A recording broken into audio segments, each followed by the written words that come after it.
Next, નીચે કેટલીક વિદ્યુત ચુંબકીય તરંગોની તરંગ લંબાઈ આપેલ છે. ટૂંકા રેડિયો તરંગો λ1, માઇક્રો તરંગો λ2 ને પારજાપલી તરંગો λ3 તેમને ઘટતા ક્રમમાં ગોઠવો.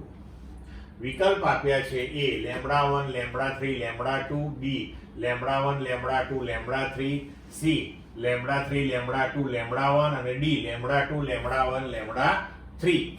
તો આપણે જાણીએ છીએ કે ટૂંકા રેડિયો તરંગો તો એ તરંગ લંબાઈ 10⁻⁻1 મીટરથી 10⁻4 મીટરની હોય છે. માઇક્રો તરંગો તો એ 10⁻³ મીટરથી 10⁻1 મીટરની રેન્જમાં હોય. પારજાંબલી તો 10⁻8 થી 10⁻4 × 10⁻8 મીટર સુધીની રેન્જમાં હોય છે. તો આ પ્રમાણે જોઈએ તો આપણે એને ઘટતા ક્રમમાં ગોઠવવાના છે. તો એ પ્રમાણે λ1 સૌથી મોટું, λ2 એનાથી નાનું અને λ3 એનાથી નાનું, એટલે વિકલ્પ મળશે B.